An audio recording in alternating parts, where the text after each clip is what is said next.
Voice of reason. Stop drug abuse. Usatore zvinodhaka. It's detrimental to your health. Zvinokwadza utano hwedu. Not only to your health, but to your future. Zvinoparadza ramangwana rako. Let's desist. Ngatisiyei and run away with our lives. It is an open way youth of today. Vana vanhasi.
Usapute dombo, usarove dombo, usapute mbanje, siyana inazo.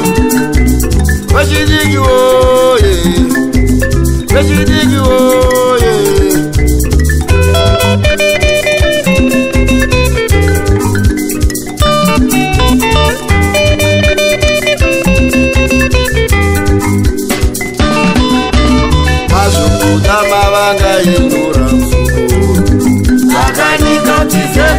Mazokuda mavanga enyora msukuru Wakanyika utize Otorumwa nechekuchera zvazi Wakanyika upone Otorumwa nechekuchera zvazi Wakanyika upone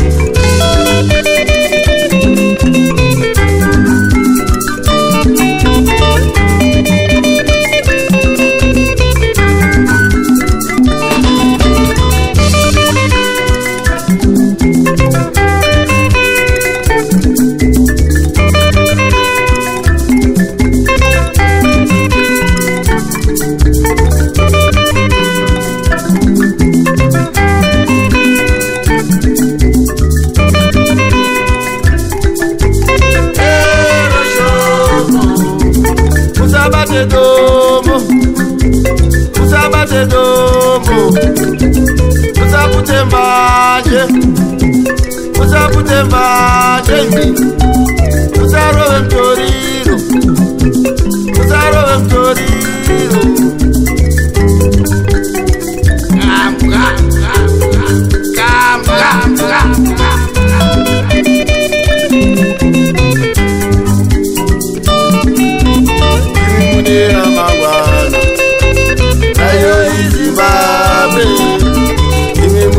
Mangwana Rayo Zimbabwe Wona vejidikoye Tagema gema Vejidikoye Nachema chema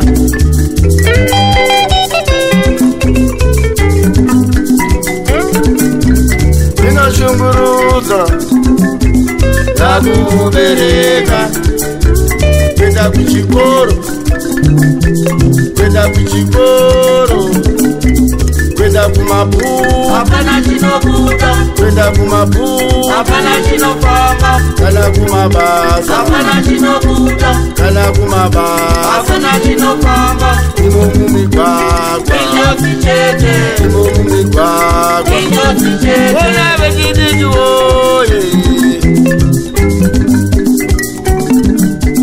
Vejidiki oye Dombo Shidi shoto bema Shinoba kunzekwe nyika Mahelikopta anenge ngemudenga Vari kutopenga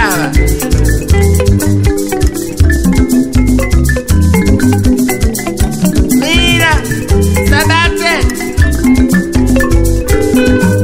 Sabate ndangu Inozi Jururu Unozohakira wakapinda mbavu Aiwa Hakira wakapinda mbavu Aiwa Sabate Uno parara Vejidinyo Siyana inaso Ime munera mangwana Ayo Zimbabwe Ime munera mangwana Ayo Zimbabwe Usazochoma